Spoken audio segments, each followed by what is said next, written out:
بشيرا ونذيرا وداعيا إلى الله بإذنه وسراجا وقمرا منيرا فقد قال الله تعالى في كلامه المجيد والفرقانه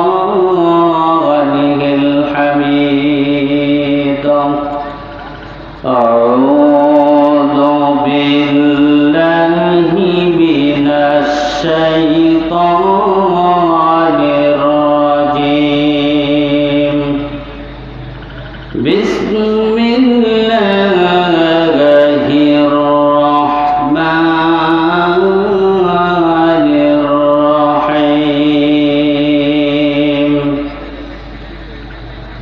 إن الله وملائكته يصلون على النبي يا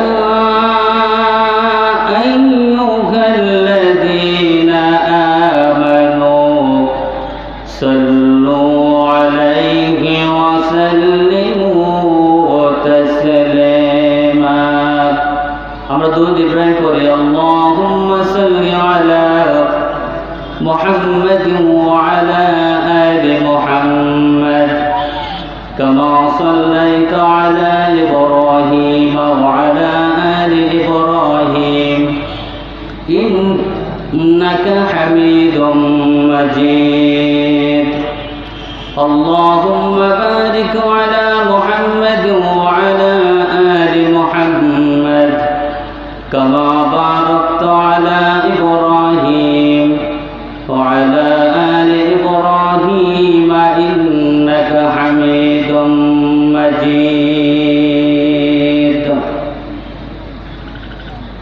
সম্মানিত আজকের তাফসীরুল কোরআন মাহফিলের সম্মানিত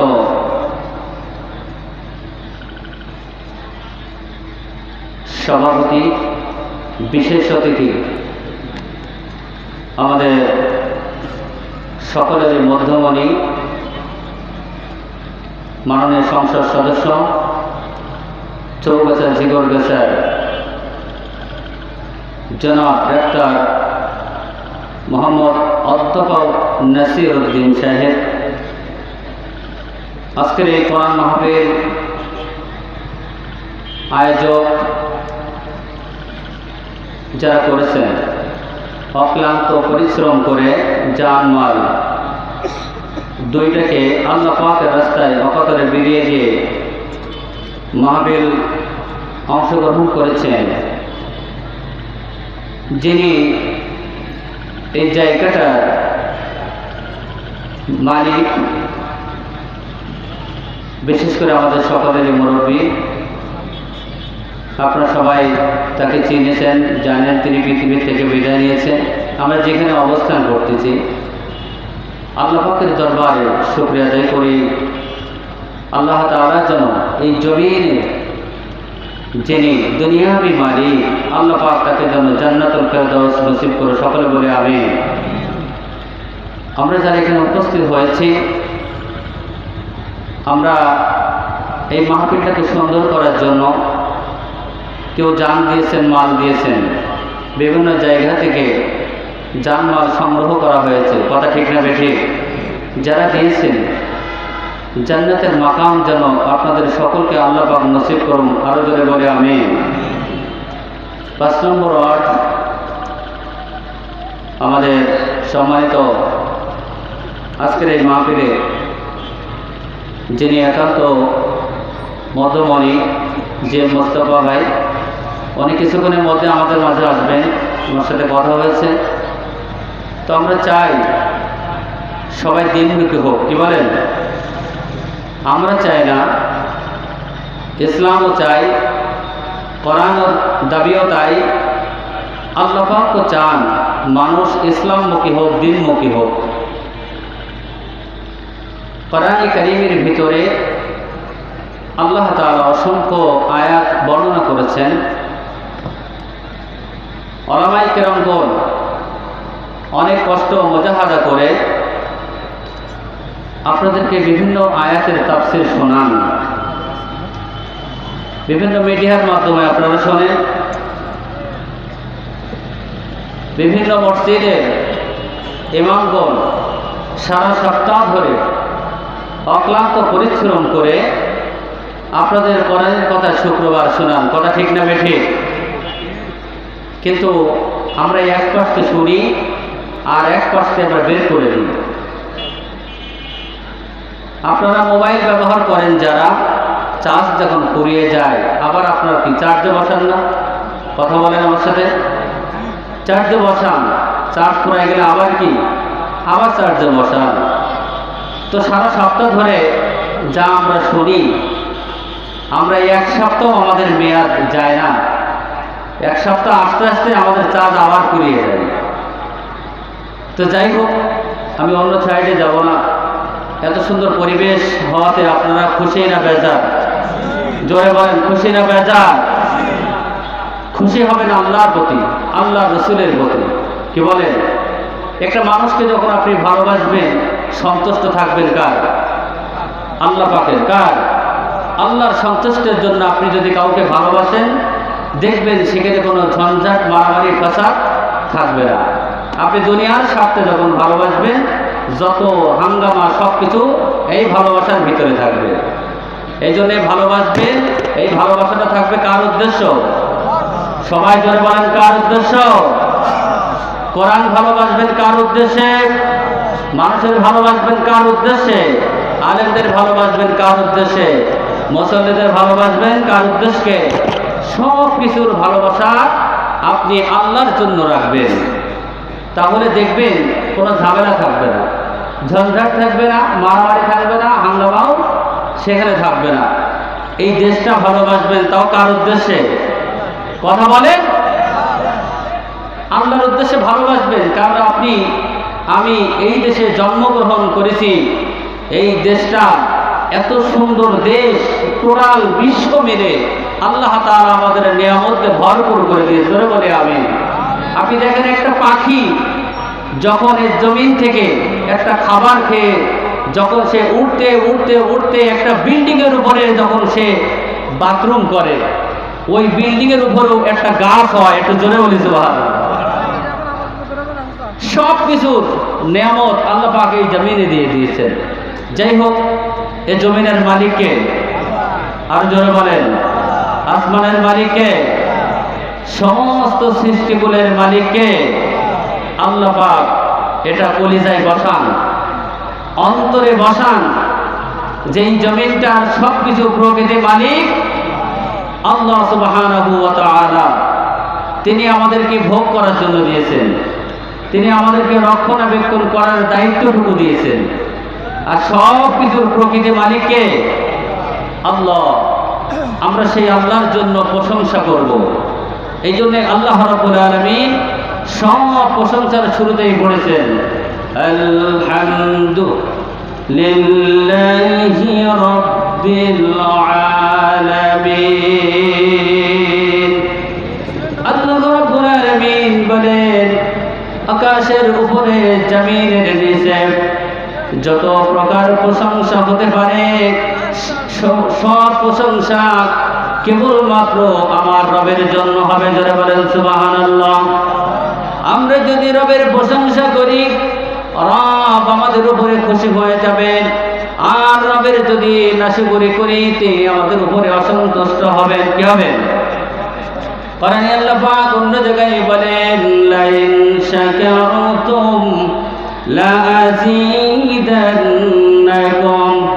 ওয়া লাইন কাফারতুম ইন্না আযাবী লাশাদীদ।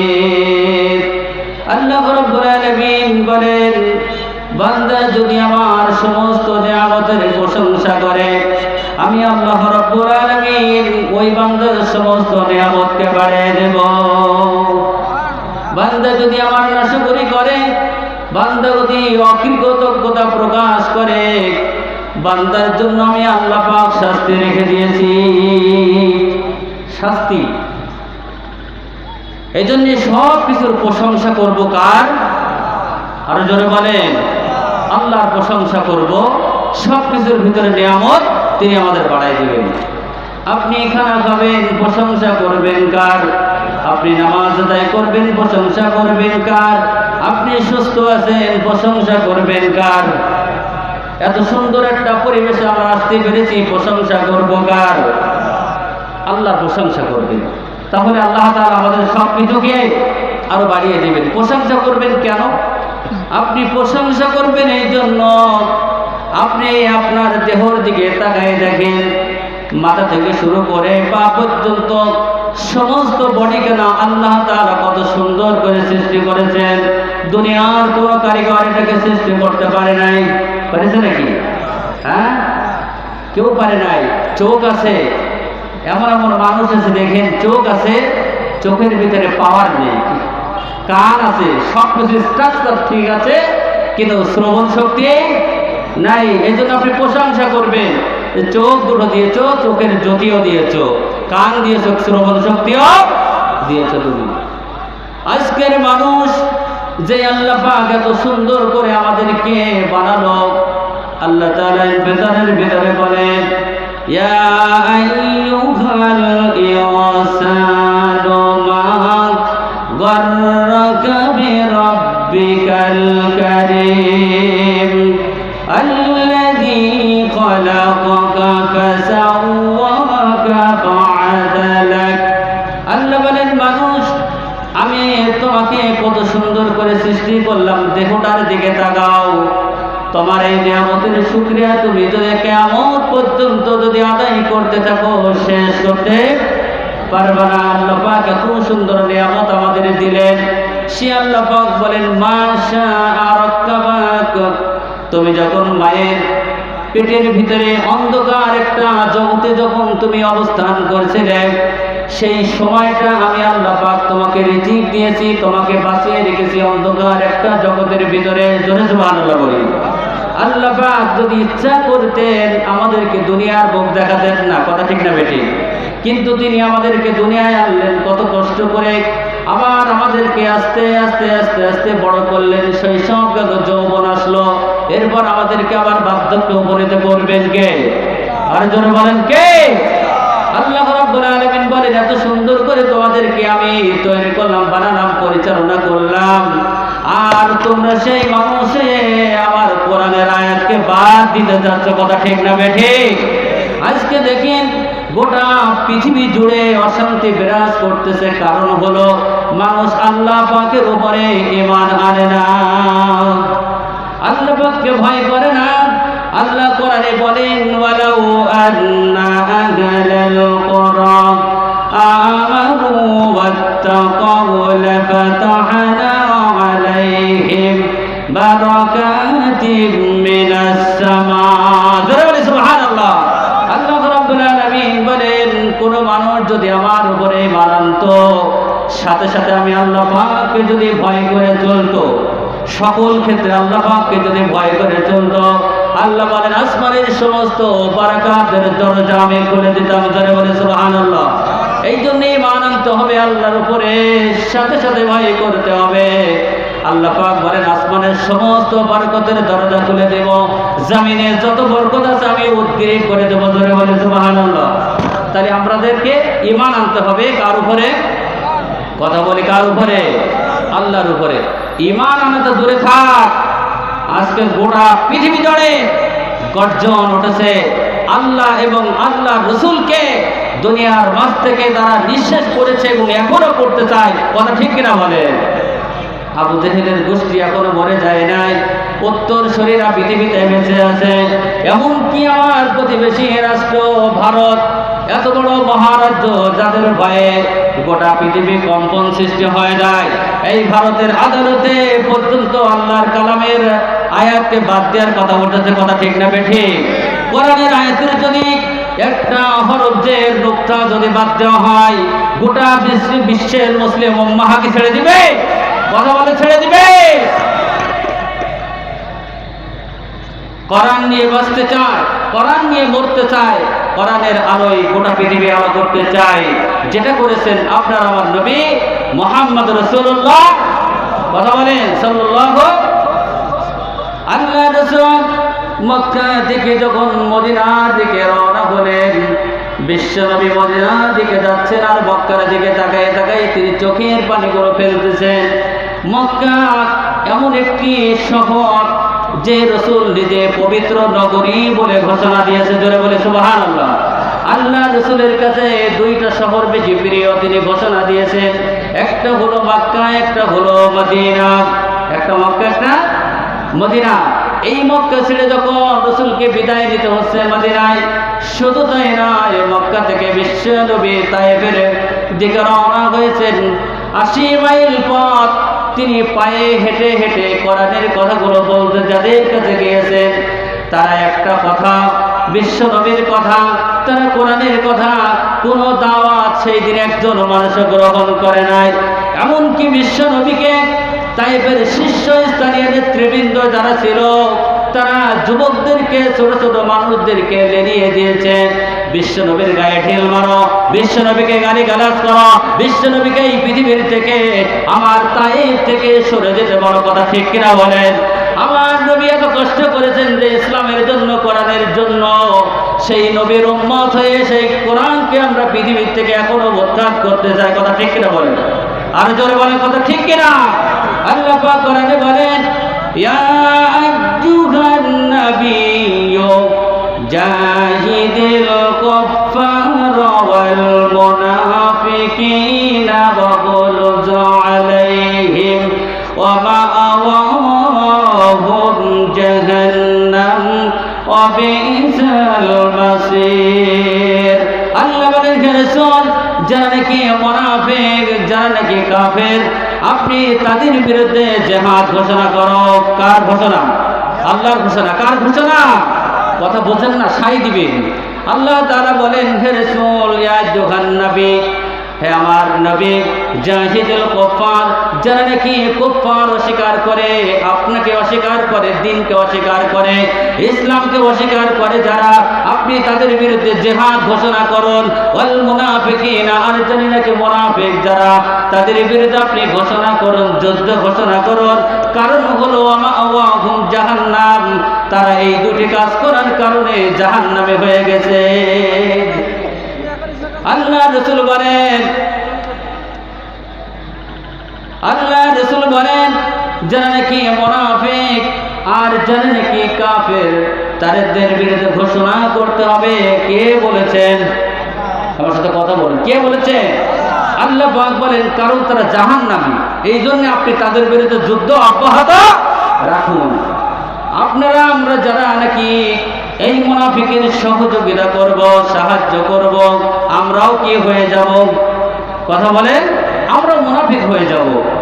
আর মুনাফিকদের জায়গা হলো কোরআন বলতেছে, ইন্নাল মুনাফিকিনা ওয়াল কাফিরিনা ফি জাহান্নাম জামিআ। আল্লাহ পাক বলেন, হে রাসূল, আপনি মানুষদেরকে জানাই দেন, ইন্নাল মুনাফিকিনা ওয়াল কাফিরিনা, নিশ্চয় যারা মুনাফিক, যারা কাফের, ফি জাহান্নাম জামিআ, জাহান্নামে এরা দুইজন একত্রিত হয়ে এক জায়গায় অবস্থান করবে। জোরে বলে নাউযুবিল্লাহ। বুঝেন? কথা বুঝছেন? কথা বুঝেন? কোরআন পড়েন, কোরআন জানেন, কোরআনের ভিতরে কি আছে একটু বুঝে দেখেন। আমরা তো আসলাম আর এই দুনিয়ার ভোগ বিলাস সবকিছু ভোগ করলাম, আবার পরজগতে চলে গেলাম, কিছুই জানলাম না, নাদান অজ্ঞ হয়ে গেলাম। কোরআনটাকে নাজিল করেছেন কে? আরো জোরে বলেন, কে? আল্লাহ পাক বলেন, কোরআন আমার পক্ষ থেকে নাজিল হয়েছে। এটা বিশ্ব নবীর কোনো কথা না, সাহাবায়ে কেরামদের কোনো কথা না, আমি আল্লাহ পাক নিজেই কোরআনটাকে নাজিল করেছি। জোরে বলি সুবহানাল্লাহ। আল্লাহ পাক বলেন, এটা আমি আরবি ভাষায় নাজিল করেছি, মানুষ যাতে বুঝতে পারে, সহজ হয়। কোরআনের অন্যত্রে আল্লাহ তাআলা বলেন, ওয়ালাকাদ ইয়াসসারনাল কুরআনা লিয-যিকর ফাহাল মিন মুদ্দাকির। আল্লাহ বলেন, কোরআনকে আমি সহজ করে নাজিল করেছি, এই থেকে উপদেশ গ্রহণ করার মতো কেউ আছে কি? ঘোষণাকার আল্লাহ বলেন, কিন্তু আমরা কিন্তু পড়লাম না, এটা জানলাম না, এটা শুনলাম না, এটা মানুষের কাছে পেশ করলাম না, এটা নিয়ে আমরা কোনো গবেষণা করলাম না, তাহলে মানুষ এটাকে বুঝবে কি করে?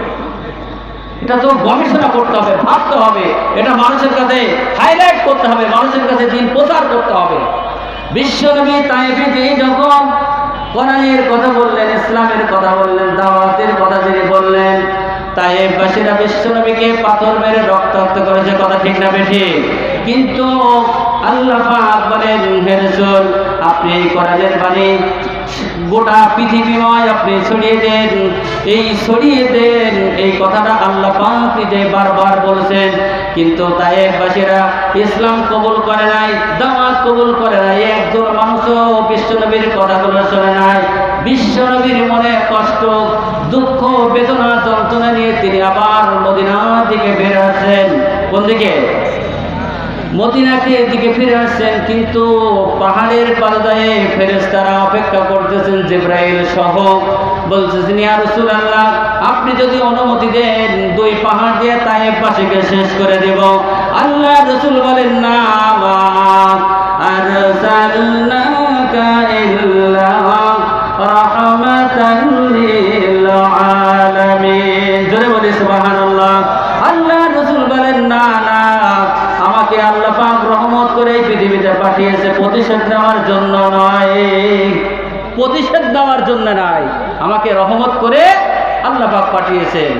তায়েফবাসীরা আমাকে মেরেছে, তায়েফবাসীরা আমাকে রক্তাক্ত করে দিয়েছে, তাদেরকে ধ্বংস করা যাবে না। বিশ্বনবী বলেন, প্রজন্ম যারা আসবে তারা আল্লাহ পাকের গোলামি করবে, কারোর সাথে শিরক করবে না। জোরে বলে সুবহানাল্লাহ। আমার নবী দেখেন কি মহব্বতের নবী, কি মায়ার নবী আল্লাহ রাব্বুল আলামিন বিশ্বনবীকে দিয়েছেন। একটু জোরে বলি সুবহানাল্লাহ। আল্লাহ পাক এই তায়েফবাসীদেরকে আজকে দেখেন তারা আল্লাহ পাকের গোলামি করতেছে, দাসত্ব করতেছে, কিন্তু নবীর কথা সেই জিনিস শোনে নাই। কথা ঠিক কিনা বলেন? আজকে মনে করেন আমার দেশের গণভবন, বঙ্গভবন, সেখানে দাঁড়িয়ে যদি আপনি লা ইলাহা ইল্লাল্লাহ মুহাম্মাদুর রাসূলুল্লাহ সারাদিন যদি জিকির করেন, আর মন্ত্রীরা, এমপিরা, প্রধানমন্ত্রী সহ সবাই যে বলবে কোন বুজুর্গ এসেছে, কি বলেন, কোন বুজুর্গ এখানে যে এসেছে, খালি জিকির আজগার করতেছে লা ইলাহা ইল্লাল্লাহ মুহাম্মাদুর রাসূলুল্লাহ, কিন্তু ভিতরে ঢুকে যদি বলেন আপনাদের কোনো আইন চলবে না, কার আইন চলবে? কথা বলেন, কার আইন চলবে? আল্লাহর আইন চলবে। আপনি এই ঘোষণা যদি দীপ্ত কণ্ঠে ওখানে দিতে থাকেন, আপনাকে ঘাট ধরে বের করে দিবে কিনা? কথা বলেন। জায়গা মতো যান, আপনি ঠিকই কট হয়ে যাবেন, জায়গা মতো যাবেন, আপনাকে ঠিকই ফায়ার হয়ে যাবে। কথা ঠিক কিনা বলেন? এই জন্য আইন চলবে কার? যিনি সৃষ্টি করেছেন। আইনের বিধানও দিবেন কে? আল্লাহ পাক। আল্লাহ পাক কোরআনে বলেন, ইসলাম দিয়ে যদি মরতে চান, কোরআন নিয়ে যদি মরতে চান, ঈমান হালতে যদি মরতে চান, আল্লাহ পাক ঘোষণা করেন, আলা লাহুল খালকু ওয়াল আমর। আল্লাহ বলেন, তাম পৃথিবী যিনি সৃষ্টি করেছেন, এই পৃথিবীর বুকে আইনটাও চলবে তার। আইনও চলবে কার? মানুষের আইন যদি আপনি সরেন, এটা আপনি কুফরি করবেন, এটা আপনার কুফর অবস্থায় হালতে মৃত্যু হবে। আর যদি আপনি কুফরি করে মারা যান, আপনার জায়গা হবে ইন্নাল কাফিরিনা আল মুনাফিকিনা ফি জাহান্নাম জামিয়া। আল্লাহ ঘোষণা দিচ্ছেন, কাফেরদের আর মুনাফিকদের জায়গা এক জায়গায় হবে। কথা ক্লিয়ার? এখন ঈমান আনতে হবে কার উপরে? আমি আগে পড়েছি, আল্লাহ বলেন, আলা ওয়ান্না হালাল করা, কোন সম্প্রদায় যদি ঈমান আনতো, আমানু ওয়াত্তাকাও, আমাকে ভয় করে যদি জীবন যাপন করত, সমাজ পরিচালনা করত, রাষ্ট্র পরিচালনা করত, তামাম পৃথিবী যদি কোরআন দিয়ে চলতো, আমি আল্লাহ পাক আসমান থেকে সমস্ত বরকতের দরজা খুলে দিতাম। এখন সব বন্ধ হয়ে আছে। কি বলেন? এখন সব কি বন্ধ করে রেখেছে। কারণ আমরা নামাজে পড়ি, দেখেন সালাম ফেরানোর সাথে সাথে আমরা পড়ি আল্লাহুম্মা আনতাস সালাম ওয়া মিনকাস সালাম। শান্তি দেওয়ার মালিককে আরো জোরে বলেন, আল্লাহুম্মা আনতাস সালাম। সালাম মানে কি? কথা বলে আল্লাহ, আমরা বলি আল্লাহুম্মা আনতাস সালাম, হে আল্লাহ আমাকে শান্তি দাও। ওয়া মিনকাস সালাম, তোমার হতে শান্তি আসে। তাহলে শান্তির মালিক কোথা থেকে আসে? অমিনকা সালাম, তোমার কাছ থেকে শান্তি আছে। শান্তির মালিক কে? শান্তি যদি সে না দেয় আমরা সারাদিন কি শান্তি পাব? তিনি যদি আমাদেরকে আজকে যে রোগ দিয়েছেন, করোনা রোগ, করোনা, গোটা পৃথিবী আজকে স্তব্ধ হয়ে গেছে। কোথায় বোমা, কোথায় পারমাণবিক, কোথায় অস্ত্র, কোথায় গোলা বারুদ, কোনো কিছুতে কাজ হচ্ছে না। সামান্য একটা ভাইরাসের কাছে সমস্ত পৃথিবী দুর্বল। আল্লাহ বলছেন আমি বারাকাতিন মিনাস সামা, আসমানের দরজা খুলে নাজিল করব। দুনিয়াতে কোথাও আর রহমত নাজিল হওয়ার সুযোগ নাই। আজকে নারীরা বিপর্দায়, আজকে বেহায়াপানা, আজকে মেয়েরা পোশাক পরতেছে, ছেলেদের পোশাক পরতেছে, ছেলেরা মেয়েদের সাজ সেজে ঘুরে বেড়াচ্ছে। কথা ঠিক কিনা বলে? শান্তি কামনায় রে দুনিয়ায় ভবনের আলায়, গজব কেন রে দুনিয়ায়। বক কাটিমের চুল কাটিয়া মেয়ের পেছনে পড়িল, লম্বা চুলে পুরুষেরা মেয়ের করে ধরিল। কথা ঠিক না বেঠিক? মিলান, আপনি মিলান। বক কাটিমের চুল কাটিয়া মেয়ের পেছনে পড়িল, লম্বা চুলে পুরুষেরা মেয়ের চুল ধরিল। আবার রাস্তায় এলে নারী পুরুষ চেনাটা ভয় বড় দায়। শান্তি কেন নাই রে দুনিয়ায় ভবনের আলায়, গজব কেন রে দুনিয়ায়। কথা ঠিক না বেঠিক? আজকে আপনি আপনার সন্তানদের কষ্ট করে ইনকাম করে প্যান্ট কিনে দিচ্ছেন, গেঞ্জি কিনে দিচ্ছেন, কিনে দিচ্ছেন কে? আপনি মেয়ের কখনো টর্চারিং করবেন না। আপনি টাকার মালিক। আপনি কিসের মালিক? আপনি টাকার মালিক, আপনি সিদ্ধান্ত নেওয়ার মালিক। কথা ঠিক কিনা বলেন? আপনি অর্থ দিচ্ছেন, টাকা দিচ্ছেন, প্যান্ট কিনছে, গেঞ্জি কিনছে, বাজারে ঘুরতেছে অবাধে। আপনার চোখের জেনা, বাজারের মানুষের চোখের জেনা, গোটা পৃথিবীর মানুষের চোখের জেনা হচ্ছে। কথা ঠিক না বেশি? এর দায়ভার কে নিবে? এর দায়ভার অভিভাবককে নিতে হবে। কাকে? কথা বলেন কাকে? আল্লাহ পাক কোরআনে বলেন وقال الذين كفروا ربنا أرنا الذين أضلانا من الجن والإنس نجعلهما تحت أقدامنا ليكونا من الأسفلين। আল্লাহ পাক বলেন, কোরআনে সব কথা বলে দিয়েছেন। আজকে সন্তানেরা যারা প্যান্ট পড়তেছে, গেঞ্জি পড়তেছে, বেনামাজি, মদখোর, ঘুষখোর, সুদখোর, জিনাখোর, যত প্রকার খোর আছে, তাদেরকে যদি আমরা যারা জানি, অভিভাবকরা যদি তাদেরকে না ফেরায়, কিয়ামতের ময়দানে এই সমস্ত সন্তানরা অভিভাবকদেরকে অপমান অপদস্থ করে আল্লাহ পাকের জাহান্নামে যাবে। এই জন্য অভিভাবকরা দায়ী। অভিভাবকদের শক্ত হতে হবে। অভিভাবক যারা, তাদেরকে গার্জিয়ান যারা, তাদের কাছে শক্ত অবস্থান নিতে হবে যে আমরা আমাদের সন্তানদেরকে নামাজি বানাবো, দিনদার বানাবো। আজকে অনেক মানুষ আছে আমাদেরকে বলে যে অনেক টাকা আছে, পয়সা আছে, অর্থ আছে, সম্পদ আছে, কি করলে জান্নাতে যাওয়া যায়? বলে না? কথা বলে যায় না? যাদের আপনাদের বুঝ এসে গেছে, বিশেষ করে যারা ভারী হয়ে গেছে, যারা ভারী হয়ে গেছেন, বয়স হয়ে গেছে, আপনারা তারা বলেন কিভাবে জান্নাতে যাওয়া যায়। জান্নাতের যাওয়ার রাস্তা আল্লাহ পাক কোরআনে কারিমে দিয়েছে না নাই? কথা বলেন দিয়েছে না নাই? হাদিস শরীফের ভিতরে এসেছে, বিশ্বনবী মানবতার নবী, বিশ্বনবী মানবতার নবী বলেন ইযা মাতাল ইনসান ইনকাতা আমালুহু ইল্লা মিন সালাসা। তিন শ্রেণীর মানুষ যদি কোনো মানুষ দুনিয়াতে রেখে যেতে পারে, আল্লাহ পাক বলেন এই তিন শ্রেণীর মানুষ, আল্লাহ পাক বলেন এই তিনটি জিনিস যতদিন পৃথিবীতে থাকবে ততদিন পর্যন্ত ওই ব্যক্তি কবরে বসে বসে সওয়াবটা পেতে থাকবে। এক নম্বর হলো সদকায়ে জারিয়া। সদকায়ে জারিয়া, আপনি একটা টিউবওয়েল পুঁতে দিন, একটা গাছ লাগাই দিন, আপনি সদকায়ে জারিয়া ব্রিজ করেন, কালভার্ট করেন, কোরআন করেন, কোরআনের মাহফিল করেন, তাফসীর করেন, কোরআন হাদিস প্রতিষ্ঠা করেন, সন্তানদেরকে লালন পালন ইসলামের পক্ষে রেখে যান। এটা যতদিন থাকবে ততদিন কি থাকবে? কথা বলেন, আপনি কবরে বসে বসে এর সওয়াব পেতে থাকবেন। আপনি এলেম রেখে যান, যে এলেম মানুষ পড়লে পাঠ করলে দিনের জন্য সহযোগিতা হবে, মানুষ দিনের দিকে ধাবিত হবে, এই রকম এলেমের কিতাব বই যদি সন্তান আপনি তৈরি করে দিয়ে যান, এটা যতদিন জীবিত থাকবে আপনি ততদিন কবরে বসে বসে কি সোয়াব পেতে থাকবেন। এগুলো করতে থাকবেন, যেগুলো করলে লাভ হবে সেগুলো করতে, যেগুলো করলে লস হবে সেগুলো থেকে আমাদেরকে বিরত থাকতে হবে। সমাজ হাজারে, সমাজ এলাকাবাসী, আমি আপনাদের খেদমতে আহ্বান করি, আপনারা যারা এখনো এদিকে ওদিকে আছেন, আপনারা অতি সত্বর কোরআনের মাহফিলে চলে আসেন। আমি এই কয়জন মানুষের আশা কিন্তু আমি করেছিলাম না। আমি আজকে মনে করছিলাম অনেক মানুষ হবে, যেহেতু টোটাল চৌগাছা পৌরসভার ভিতরে এবছরের প্রথম একটা তাফসির, কথা ঠিক কিনা বলে, কিন্তু এই তাফসিরে এত সুন্দর একটা তাফসিরে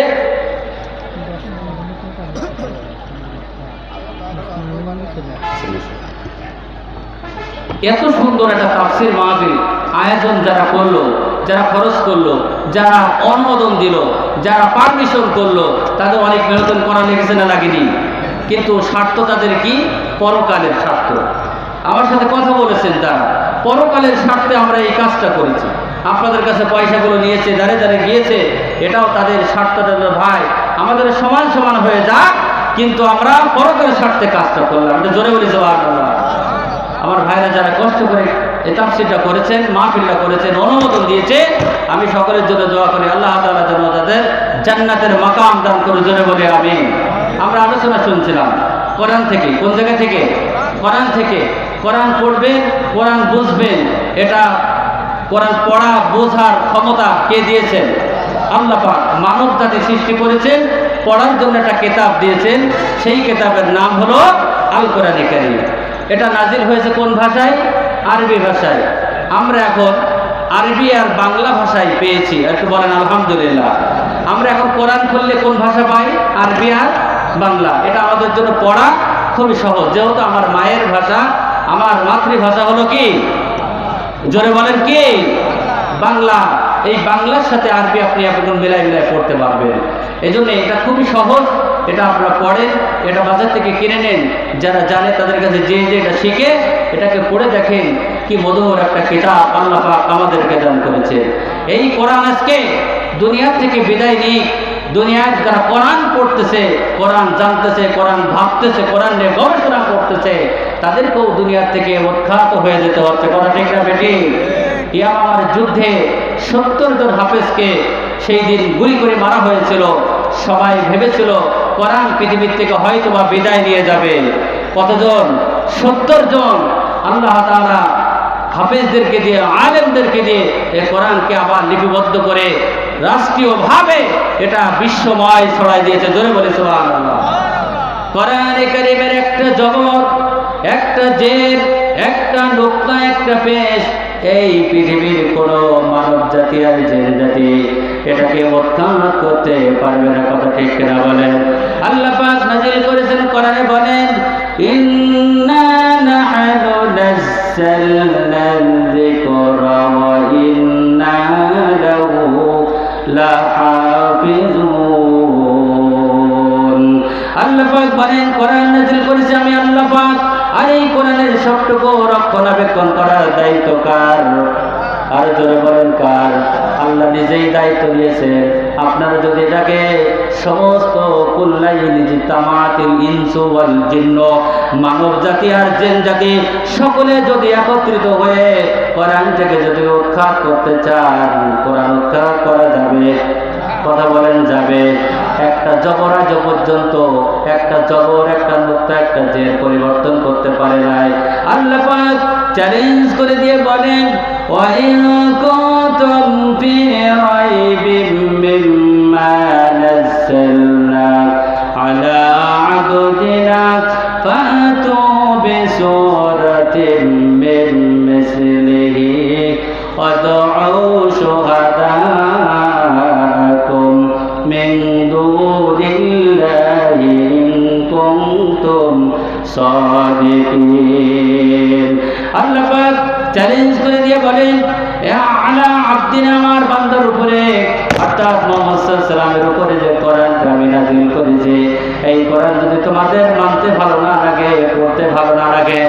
এটাকে যদি বুঝতে অসুবিধা হয়, কোরআন থেকে তোমরা এটাকে বাদ দিয়ে ছোট্ট একটা ছোরা বানাই নিয়েছো। পেরেছে? কথা বলেন, পেরেছে? এটা কখনো পারে নাই, পশ্চিম কালেও পারে নাই। আল্লাহ পাক বলেন কিয়ামত পর্যন্ত এটাকে উৎখাত করতে পারবা না যত সাধনা করো, কারণ আমি আল্লাহ পাক নিজে এটাকে সৃষ্টি করেছি। জোরে বলেন সুবহানাল্লাহ। আল্লাহ পাক কোরআনে বলেন লা খাযনা মিনহু বিল ইয়ামিন। আল্লাহ পাক নিজেই বলছেন এটা যদি আমার রাসূলের কথা হতো, এটা যদি আমার কথা না হয়ে যদি এটা আমার রাসূলের কথা হতো, আমার রাসূল যদি এই কোরআনটাকে লিখতেন, আমার রাসূলের ডান হাতটা আমি চেপে ধরতাম এবং কণ্ঠনালীটা আমি কেটে দিতাম। যেই কণ্ঠনালীর সেরাটা কেটে দিলে মানুষ সাথে সাথে চটপট করে মারা যায়। অতএব এই কোরআন নাযিল করেছেন কে? আর জোরে বলেন কে? কোরআন নাযিল করেছেন আল্লাহ, এর দায়িত্ব নিয়েছেন কে? অতএব আমাদের ঠেলাঠেলি করার দরকার, গুতাগুতির দরকার, তুলে দেওয়ার দরকার আছে না নাই? আছে? হ্যাঁ, এটাকে কখনো পৃথিবীর যুগ শুরু থেকে আজও পর্যন্ত এটাকে কেউ উৎখাত করতে পারে না, আর পারবেও। অতএব মুসলমান যদি আমি হই, ঈমানওয়ালা যদি আমি হই, তাহলে এই কোরআনের পক্ষেই কথা বলতে হবে। কথা ঠিক না বেঠে? তাতে যদি আমার শ্বাস থাক আর যাক, আমি পক্ষে থাকবো কিসের? কোরআনের পক্ষে যদি আমি থাকি। আল্লাহ রাসূল বলেন এই কোরআনের মিশন নিয়ে আমি যখন মানুষের দ্বারে দ্বারে যেতাম, মানুষের কাছে যখন কোরআনের কথাগুলো বলতাম, প্রচার করতাম, আবু জেহেল সহ তার বাহিনী যে বলতো ওয়াকালাল্লাযীনা কাফারু লা তাসমাউ লিহাযাল কোরআন আলগাউ ফীহি লাআল্লাকুম তাগলিবুন। আল্লাহ রাব্বুল আলামিন বলেন এই কোরআনের কথা যখন মানুষের দ্বারে দ্বারে আমার নবী প্রচার করত, আবু জেহেল সহ বাহিনীরা যে বলতো কোরআন শ্রবণ করা যাবে না, কোরআনের কথাগুলো শোনা যাবে না, কোরআন মানে যাবে না, এটা যদি তোমরা শোনো আর মানো, যেহেতু মুহাম্মদ সাল্লাল্লাহু আলাইহি ওয়াসাল্লামের ধর্মটা উৎকৃষ্ট ধর্ম, সব থেকে ভালো ধর্ম, মুহাম্মদ সাল্লাল্লাহু আলাইহি ওয়াসাল্লাম সবচেয়ে শ্রেষ্ঠ নবী, এই কথাগুলো যদি তোমরা শোনো তাহলে তোমাদের ভিতরে হিদায়াতের নূর ঢুকে যাবে। মানা করতো, নিষেধ করতো, তাহলে নিষেধ করাটা ছিল কার কাজ? আবু জেহেলের কাজ। কার কাজ? আবু জেহেলের কাজ। আর প্রচার করাটাও ছিল মুহাম্মদ সাল্লাল্লাহু আলাইহি ওয়াসাল্লামের কাজ। অথবা এই কোরআন কারীম যতদিন থাকবে ততদিন এটাকে প্রসার হতেই থাকবে। এটা জোরে বলি সুবহানাল্লাহ। আর এই কোরআন আমরা যদি প্রতিষ্ঠিত করতে চাই, বলতে চাই, আয়াতের কথা ব্যাখ্যা করতে চাই, আমাদের যদি কোনো বাধা আসে, আমাদের সাহায্যকারী কে? আর জোরে বলেন সাহায্যকারী কে? আল্লাহ পাক আমাদের সাহায্য করবে। আপনি কোরআন পড়েন, কোরআন বোঝেন, কোরআনের পক্ষে থাকে, সাহায্যকারী কে? আল্লাহ পাক। এই জন্যে অনেক আলোচনা ছিল, সময়ের স্বল্পতার কারণে যে কয়টি আয়াত কারিমা আমি আপনাদের মাঝে আলোচনা করেছি, আমাদের মেহমান আমাদের মাঝে উপস্থিত, তাদেরকে উপস্থিত রেখে আলোচনা করা ঠিক হবে না। আল্লাহ তাআলা আমাদের সকলকে আলোচনাগুলো শোনার, বোঝার, বাস্তব জীবনে রূপ দেওয়ার তৌফিক আল্লাহ তাআলা আমাদের সকলকে দান করো। সকলে জোরে বলে আমিন। ওয়া মা আলাইনা ইল্লা